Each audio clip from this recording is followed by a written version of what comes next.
اور اس کے بعد پھر آتی ہے مالک یوم الدین، کہ انصاف کے دن کا مالک ہے.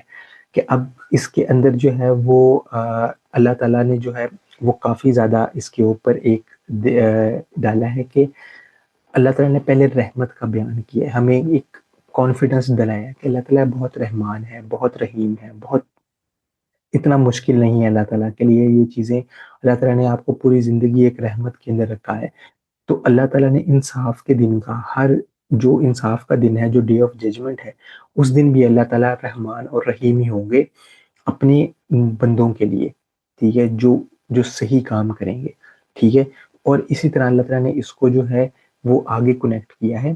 تو اس سے پہلے جو ہے وہ ابن کثیر جو ہیں انہوں نے کہا ہے کہ یوم الدین کے ساتھ اس کی بادشاہی کا ذکر ہے، اس لیے ہے کہ اس دن کا کوئی جھوٹا دعویٰ کرنے والا بھی نہیں ہوگا. آج بادشاہی کس کی ہے؟ اللہ واحد القہار کی. اور یہ اس لیے اللہ تعالیٰ نے یہاں پہ کیا ہے، انہوں نے اس طرح ایکسپلین کیا ہے کہ دیکھو فرعون جو ہے اس نے قرآن پاک کے اندر اللہ تعالیٰ نے جس طرح اس کو کیا ہے کہ اس نے کہا تھا کہ میں رب ہوں جب حضرت موسیٰ ان کے پاس گئے تھے.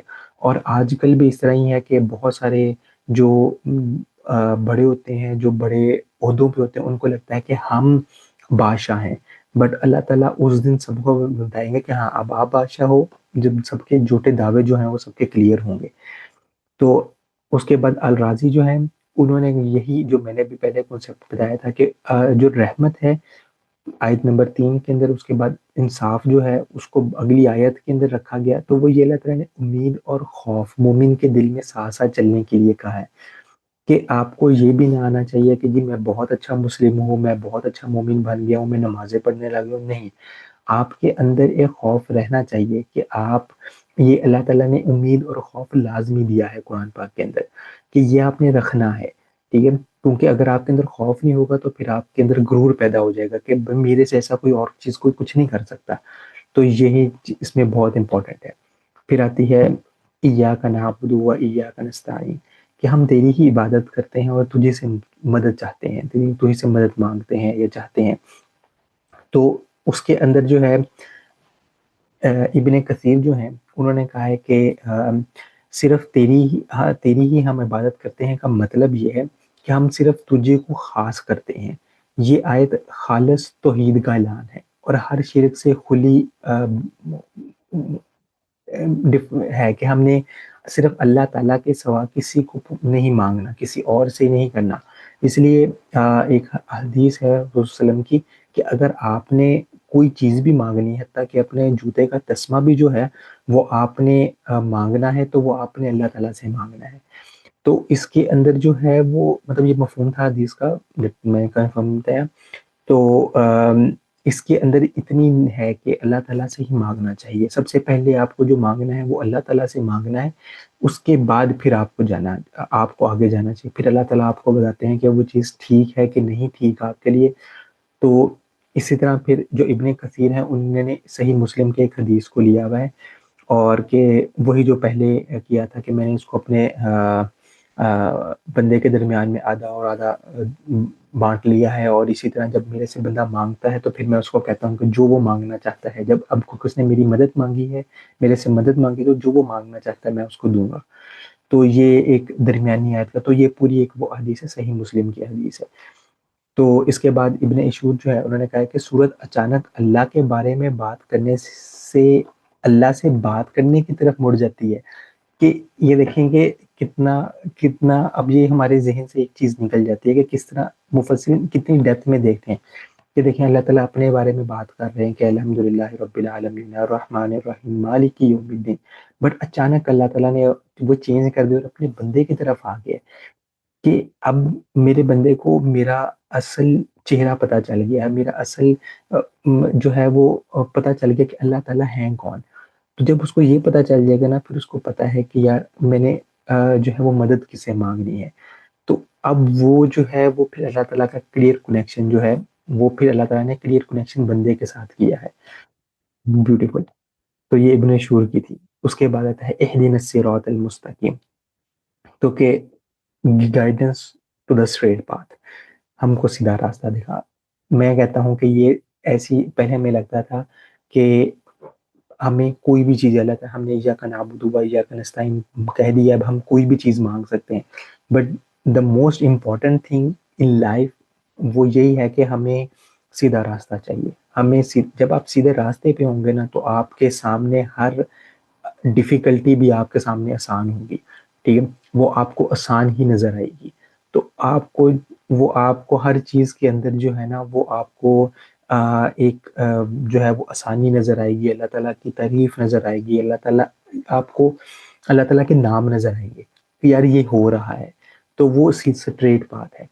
اور اسی کے اندر یہ ہے کہ ہر نماز کے اندر یہ دعا اس لیے یہ دہرائی جاتی ہے کہ ہم اللہ تعالیٰ سے صرف اس چیز کے بارے میں مانگتے ہیں کہ اللہ تعالیٰ ہمیں سیدھے راستے پہ، کیونکہ اگر ہم سیدھے راستے پہ آ جائیں اور جو اللہ تعالیٰ کا راستہ ہے اس کے اوپر آ جائیں گے تو پھر ہمیں کسی اور چیز کی جو ہے وہ ضرورت نہیں پڑے گی لائف کے اندر. کوئی ہمیں کسی کو کوئی چیز دکھانے کی ضرورت نہیں پڑے گی یا ہمیں کوئی چیز ویلیڈیٹ کرنے کی ضرورت نہیں پڑے گی. تو یہ بہت ایک اچھی چیز جو اللہ تعالیٰ کی ہے، ہمیں صرف خوش اللہ تعالیٰ کو ہی کرنا ہے. تو اس کے اوپر جو ہے وہ اسکالر جو ہیں انہوں نے الرازی جو ہے انہوں نے کہا ہے کہ جو ہدایت پر ہیں وہ ہدایت کیوں مانگے. تو اتنا دیکھیں یہی ہے کہ ہم نے ایک چیز مانگ لی ہے، جس طرح ہم نے ایک چیز مانگ لی ہے، یہ ایک ہمیں وہ چیز کرنے کا ہے کہ آپ نے ایک چیز مانگ لی ہے، آپ وہ کیوں چیز بار بار نہیں مانگ سکتے. ٹھیک ہے، آپ مانگو، اللہ تعالیٰ سے مانگو. تو آپ کو اگر ہدایت مل گئی، آپ نماز پڑھ رہے ہو، تو آپ کیوں ہدایت دوبارہ مانگ رہے ہو. تو اس کے اوپر جو ہے نا انہوں نے کہا ہے کہ یہ ایک راستہ قائم رکھا جائے. ٹھیک ہے، کیونکہ انسان کو ایک کی فطرت کے اندر ہے کہ اس نے غلطی کرنی ہے اور وہ غلطی کرتا رہے گا. ٹھیک ہے، وہ گناہ بھی کرے گا، پھر وہ واپس تو اللہ تعالیٰ نے اس لیے جو ہے کہا ہے کہ مانگو، ہدایت مانگو میرے سے، بار بار مانگو میرے پاس، بار بار واپس آؤ. تو اس کے اوپر جو ہے نا وہ کافی خوبصورت ہے. اور اس کے اوپر جو ہے وہ جو الطبری ہیں انہوں نے کہا ہے کہ صحابہ نے صراط مستقیم کی تفسیر اسلام، قرآن اور نبی کریم صلی اللہ علیہ وآلہ وسلم کے راستے کی ہے. تو ان سب کو ایک ہی حقیقت قرار دیتے ہیں. وہ صاف راستہ ہے جس میں کوئی کجی نہیں، مطلب کوئی غلطی نہیں ہے یا نہیں. تو یہ تین چیزیں کہ اسلام، قرآن اور نبی کریم صلی اللہ علیہ وآلہ وسلم کے راستے کی. اس کے بعد جو ہے وہ آخری آیت کہ صراط الذین انعمت علیہم غیر المغضوب علیہم ولا الضالین. تو اس کے اندر جو ہے وہ ہے کہ ان لوگوں کا راستہ جن پر تو نے فضل کیا ہے، ان کے راستے پر نہیں جن پر تیرا غضب ہے، اور نہ ان لوگوں کا راستہ جو راستے سے بھٹک گئے. تو اس کے اندر جو ہے نا وہ بہت بہت زیادہ چیزیں کہ ہم نے ہدایت تو مانگ لی ہے، بٹ ہدایت کے بعد بھی جو ہے وہ ہدایت لوگوں کے پاس آ جاتی ہے. ٹھیک ہے، فرعون کے پاس بھی ہدایت آئی تھی. ٹھیک ہے، بٹ وہ اس کو نہیں کر سکا، وہ اس کو نہیں لے سکا. ٹھیک ہے، اس کے بعد جو جوز تھے اور جو یہود اور نصارہ تھے، جو کرسچنز تھے، ان کے پاس بھی آئی ہے، بٹ وہ نہیں اس کو ایز ان اپنے ساتھ لے سکے.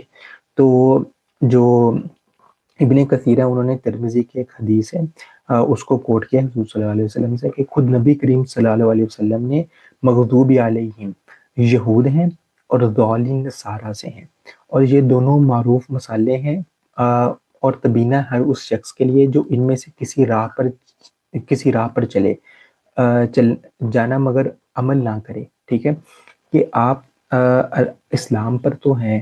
ٹھیک ہے، کیونکہ اسلام جو ہے وہ حضور صلی اللہ علیہ وسلم سے شروع نہیں ہوا، وہ حضرت ابراہیم علیہ السلام سے شروع ہے. کیونکہ اللہ تعالیٰ نے سورۃ بقرہ کے اندر جب ہم ڈیپ میں جائیں گے تو اس میں دیکھیں گے کہ کس طرح اسلام جو ہے مسلمین کا، جو مسلمان کا ورڈ ہے، وہ حضرت ابراہیم کے ساتھ ریلیٹ کیا ہوا ہے. تو اس کے اندر جو ہے وہ اللہ تعالیٰ نے کہا کہ وہ کہ مسلم کا جو مطلب ہے اسلام کا وہ سبمٹ کرنا، اللہ تعالیٰ کے سامنے جھکنا.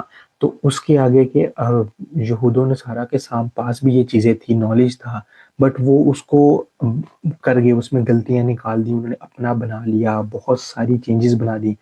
تو اس کی وجہ سے جو ہے نا وہ اپنی اپنی راہ میں چلنے لگے. تو وہ ایک ہی قوم تھی، بنی اسرائیل ایک ہی قوم تھی جن کے پاس 2 کتابیں آئی ہیں.